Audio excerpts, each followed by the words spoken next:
Hello viewers, welcome to my 5th motovlog.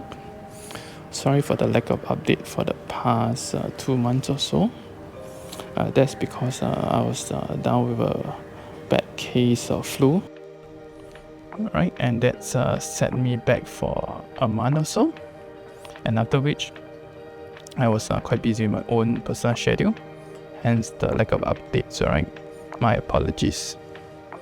Okay, but as you can see here, I have done quite a fair bit of upgrades on my NC750X. Okay, ever since my last video where I talked about sending my bike for its very first servicing.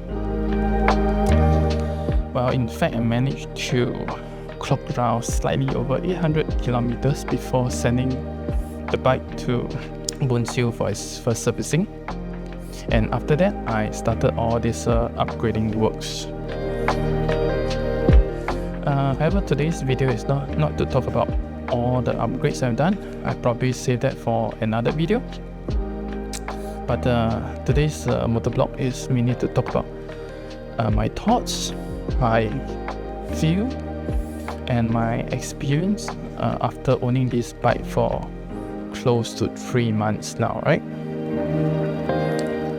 One of my viewers actually shared me a YouTube video by another motovlogger who also owns this NC750X DCT 2025 version. However, he sold off his bike after owning it for close to 4 months. Okay, I have reviewed that video and also have my own thoughts and comments. Have a disclaimer here. Even though I own this bike for coming to 3 months now, but I'm not a frequent rider because I don't ride this bike to work. I'm more of a leisure rider because I usually take my bike out for a short night ride when I can.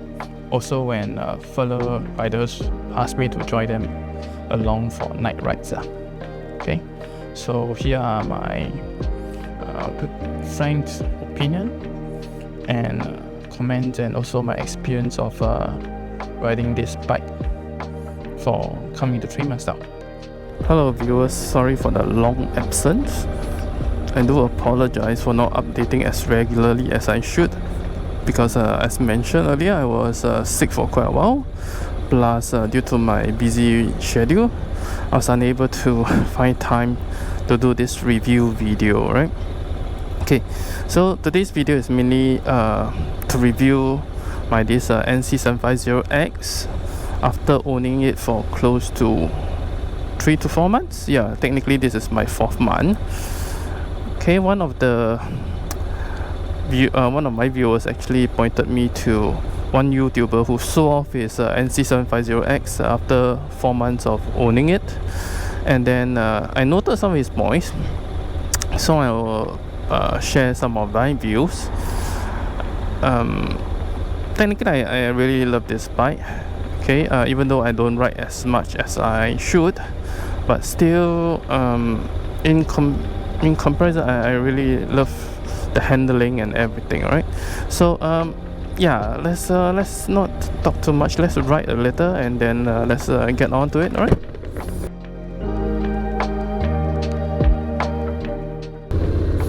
All right. Okay. Yeah, talk about this viewpoint of the YouTuber. He said that this NC750, when he first tested it, he has this adjustable windshield and then a comfort seat.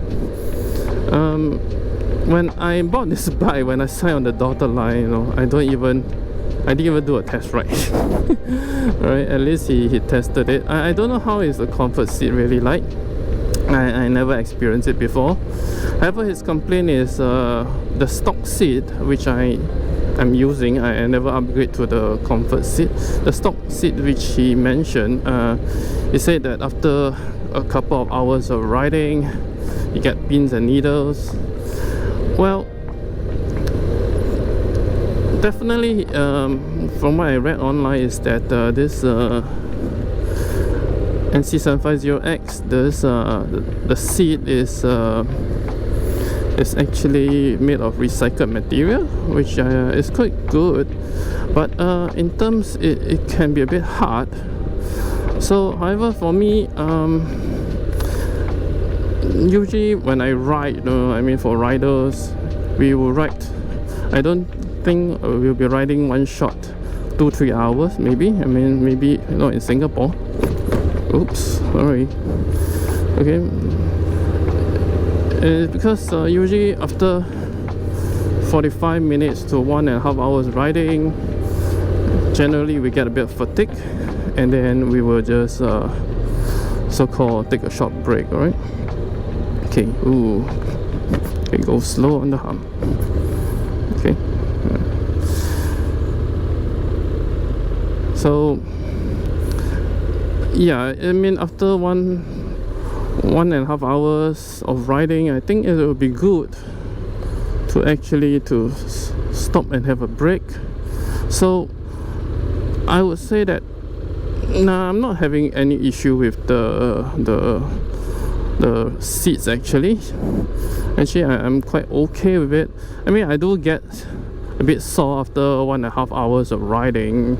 This is not a car, you know. I mean, this is a bike, and the stock seat, it's generally, I think it works well for me. Okay, but maybe not as comfortable as what we wanted it to be, but it serves its purpose, I guess. So generally, I think maybe for Singapore, when you travel to Malaysia, you know, there's also a lot of petrol stops around. So it'll be good for riders to just have a little short break, and then just to stop over, so to stretch out for after 45 minutes to 1.5 hours of riding, you know. But maybe in overseas, maybe in the UK, you know, where the distance is longer, you have to ride 2 hours and above, one shot. But however, I feel that generally fatigue will set in after more than 2 hours of riding. So I don't get pins and needles in my butt, you know. But then yeah, it does get a bit uncomfortable after 1.5 hours. Well, maybe I can consider getting the comfort seat actually. I checked online, it costs around USD 140 for the pinion and 140 for this rider. So it don't come as a set, it is sold separately, the comfort seat. So it will cost around 280 USD. I'm not too sure if they included this installation. So that will be 280, which is convert probably around 370 to 400 Sing. I never really check out Bunsiu, so maybe it will be good that I ask them if they bring in the comfort seat. I do want to test out, you know. I'm also curious what's the diff, you know, is it really comfortable? So that is the major complaint. Okay, the next complaint is DCT, right? So what happened is he said that when going around the corner, the DCT changed by itself, and then it feels once it changes, it upset the rhythm, the momentum, or the so it's kind of yeah. I mean, different people has different view, you know. One man's meat, maybe another man poison. So maybe it's just not too used to the DCT operation.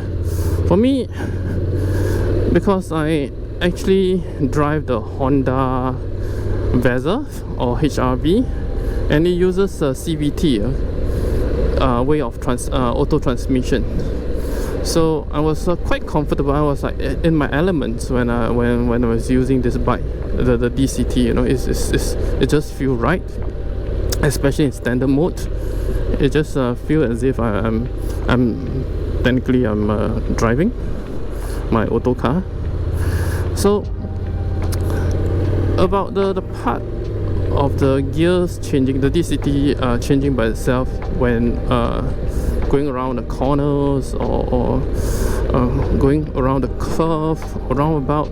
Well, I mean, in my earlier videos, I did have a test on the 3 different modes, so that we know when is the gear switching sweet spot, alright? Like the example, for the standard mode, to get to gear 6, I need to be at least 75 to above, to maybe 80, and then it will step down to this gear 5 once it crosses 75 below, you know. So when I know of all these figures, so every time when I approach a curve, I would try to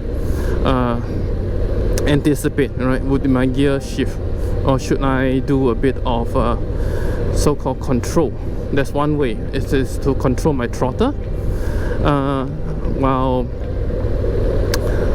going around the curve. Another way, which I don't know if you try, is to use the manual control, as I did in the other video where I tested the manual transmission on this DCT. So that's one more way, you know. So you can actually, let's say that if you're going around a corner and you're too fast, you can actually downshift it manually, and it will hold on to that gear for a good 10 to 15 seconds if I remember correctly. So you can hear the engine go over rev, you know, if you let's say if you downshift it. So technically that is one way you can so-called learn to control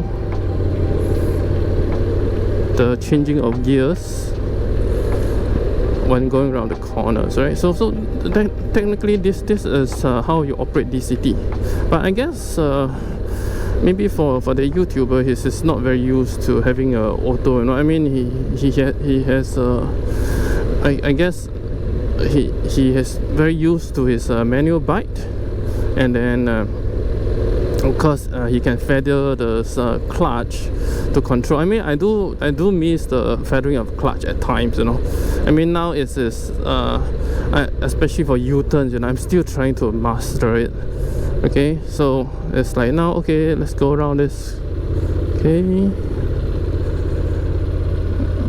so it is really about feathering the throttle, which is yeah, it's a bit like auto car, you know. I mean, using the cross between the engine brake and how much you are stepping on this accelerator.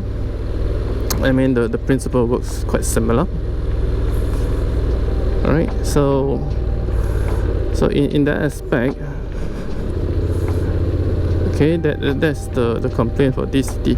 I mean, I do have my qualms of this not the DCT, but mainly this gear shifting, you know. Oops, there's a rat. Oops, no, careful. Alright. Okay, so what's my qualms about this so-called menu shifting on this DCT? Well, the issue is, for me, I'm someone who likes to put my fingers on the pass and then the horn. Reason being is in Singapore, when you ride, sometimes, you know, it's quite dangerous. People just don't signal and then they just dash out. So that's why once in a while I would have to remind the other road users. It could be a biker, it could be a car, you know, yeah, that they are changing lane without checking the blind spot. It is very dangerous, you know. So in that aspect, I like to put my fingers in this position, as you can see from my video. Okay, so but the gear shifting is actually a bit further down, so it's for me, it's quite a bit of stretch for me. Okay, so I was hoping that Honda can bring back the old foot lever gear shifter, which I think they launched in there's one for the earlier version of this NC750X DCT. It is for the 2012 and 2015 version. I think this foot lever was launched in 2014, I guess. Okay, so yeah, so I really was hoping that Honda can probably consider relaunching it, and I don't mind really, you know, having a foot lever gear shifter installed on this, so that it can I still can have my fingers to control. I can still have my foot to sort of at times do a bit of control, you know. So I really was hoping that that they can relaunch it. Yeah, that's what I was thinking, right? So that's my qualms of the DCT, or at least the manual shifting on this bike. Okay, so not really the DCT thing for me. I was quite used. So yeah, okay. Alright, of course, talk about the fairing of the clutch. Yes, I do miss that, no. So, but it takes a bit of getting used to, and I'm still figuring out, and it's just going slow lah. I mean, I think that's my way of overcoming it. So yeah. Okay, so the next thing that was mentioned. Okay, so it's the seat height. The seat height is around 800 mm. So in his view, in comparison to his 2020 model, the NC750X manual, which is at 830 mm. This current one is at 800 mm. I feel that it may be because this is more Asian build, I guess. It's more Asian friendly. So for me, I quite like the height. I really adore the height, because previously I was riding this what we call previously I was riding the CB400X, and then yeah, I have to do this lowering. Actually, I have to do a lowering kit. So yeah. Oh, already dark. Oh my gosh, where am I? Okay. Oops. Ah, okay. I didn't know that. Okay, this road is connected. Ah, okay. Okay, go slow, go slow. Alright, alright. Okay, anyway, back to it. Okay, so in terms of the height, yeah, for me, my control is actually quite perfect. I quite like it. So I initially, when I bought this bike, I was a bit worried that it is as tall as the CB400X, whereby I have to do a lowering kit. But this one, no, I am using everything the stock. Alright, so yeah, I'm actually quite comfortable with this 800 mm seat height. Okay, everything is I would say, you see, in terms of the foot length, everything was just nice for Asian build, I guess. That's my comment. Okay, and the fourth point, which was mentioned, is about the vibration of the handlebar. I guess it was mentioned that the handlebar vibrates quite badly due to this DCT, as it's very heavy. Generally, well, I feel that, I mean, I was previously riding the CB400X. The handlebar also vibrate quite rigorously, you know. So yeah, to me, this is really about how you control, you know. I mean, of course, it was mentioned that if you do the manual way of control, you have to off the throttles and on the throttle again, and then of course switching of this what we call the clutches. No, sorry, the clutch. Take that back. Okay, and then the clutch lever, and that exercise the hand and prevents you from getting this tinkling feeling. Well, some ways you can overcome is probably not to grip this handlebar too tight, or you can install grip puppies, or put on a bit more weight, change this bar end weight. But generally, I don't feel, I mean, I do get pins and needles, but then it's quite common, you know. Maybe because I install a lot of accessories on my bike, so making it super heavy. So it's not the DCT fault, it's not the bike fault, it's just me, you know. I install a top box, I install this, I install that, so yeah, it makes my bike heavier, so it vibrates. So in fact, you can see from my this handlebar, you know, so many things installed, so you can imagine the weight and then the vibration. However, yeah, I mean, once in a while, I just need to shake it off a little, and yeah, I'm good, you know. So definitely, it's up to individual how you want to handle this. Oh my gosh, oops, I guess I'm not on the sensor. Okay, let me reverse a little. Okay, this is something about Singapore. Alright, some of this what we call traffic light junction, when the sensor, as you can see from the marks here, is not really sensitive to bike's weight.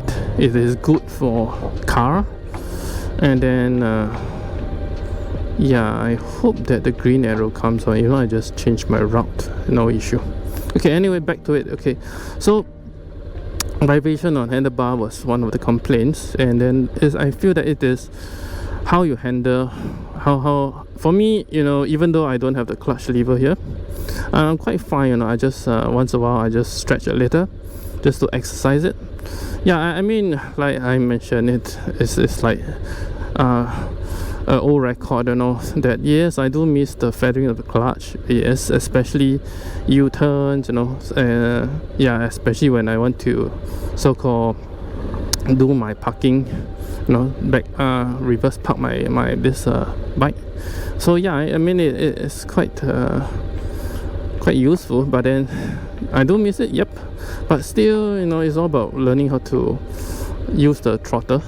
Okay, so that's point number 4. Now, point number 5, the quality of weld. That one I have to agree with this YouTuber, you know, that because I sent this bike to install.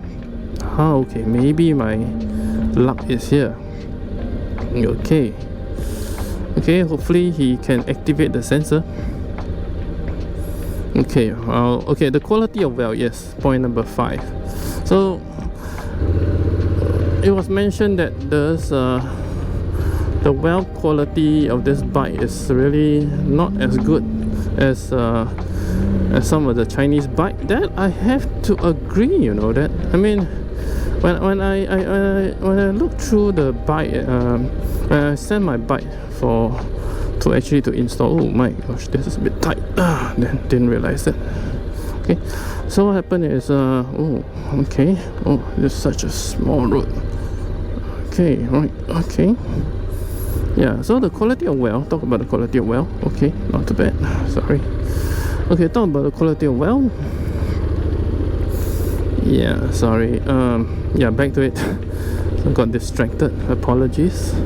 Yeah, the quality of weld definitely has room for improvement, because when I send my bike for this so-called installation of the crash bar, you know, I actually took some photos of the welds on this bike, and I realized that yeah, it is not as good as my CB400X. I was quite taken aback, you know. I mean, I don't have photos of my CB400X, but I remember, you know, quite vaguely that the weld on this CB400 was actually much better.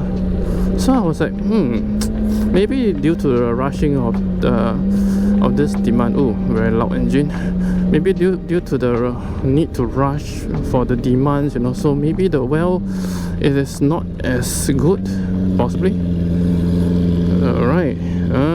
What? Okay, just waiting for him. No issue. Alright. Okay, sorry, second round. Oh, and there goes the red again. Yeah, so the next one, which I think that's a conclusion, is actually the weld quality. Yes, I do agree that it can be better, but I think it's holding it up so far. Okay, any other qualms about this bike or any issue that I face? Generally, not really. I do love the handling, like I say. It is yeah, I mean, for DCT wise, it changes by itself. Like I say, the best way is to understand where's the sweet spot, the changing spot. Like now, you know, I'm gonna know it's going to change down to gear 2. Let me just maintain it, you see. No issue. There's no issue. I can go one more round actually, but then never mind. Okay, yeah, so okay, that is MBS for those who didn't know. Okay, and well, like I said, my wish list is definitely the foot lever gear shifter for 2025 version. That will be the best. Do I miss the clutch? Do I want it? Not really. I mean, I can live without it. I'm quite fine with it actually. Yeah.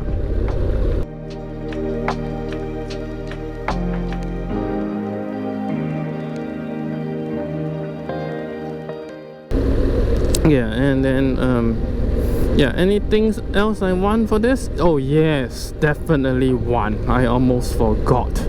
The inverted fork. Yes, in fact, I was initially I was telling myself I wouldn't be getting this NC750X this 2025 version. You know, I was quite adamant because it doesn't come with an inverted fork.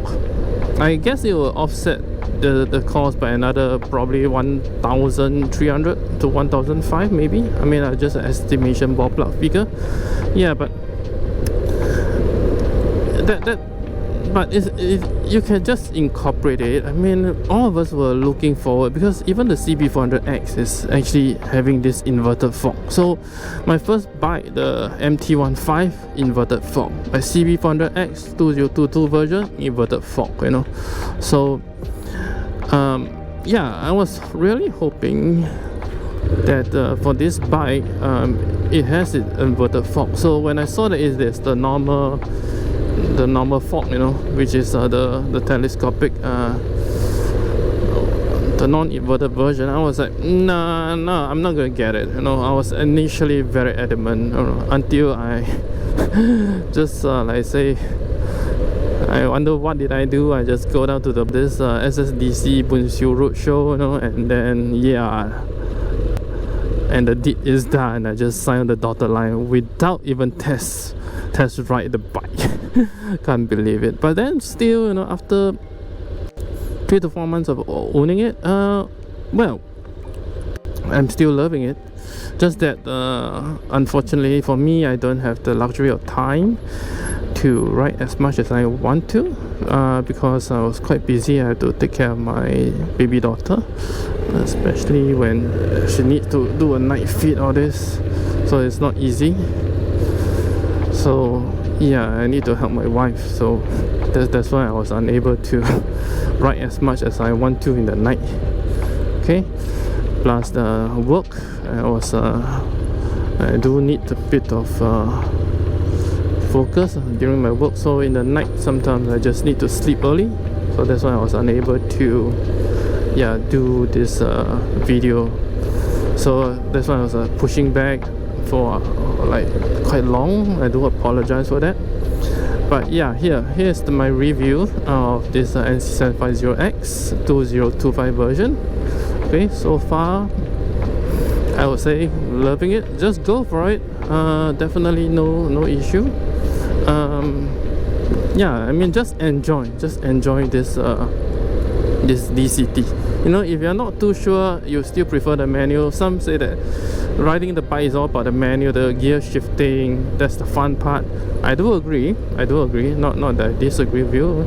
I mean, everyone has their opinion. Yeah, sometimes I do miss that, but then at times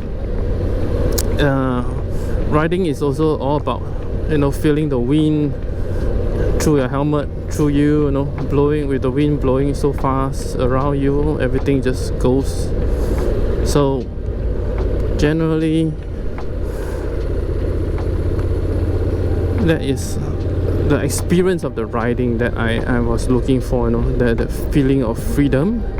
So yeah, I mean, do I really miss the gear shifting and the clutching in? Well, I do, but I'm more focused on, oh, okay, this one is very slow, go very slow, yes, okay, good, okay, but I'm more focused on the riding experience by itself. Again, I think that's what I was really looking for. Okay, so yeah, that's my review video. Sorry it took me so long, and yes, I think I do speak a bit too much this time, do apologize. Yes, alright, other than that, yes, see you for next video, right? Okay, bye.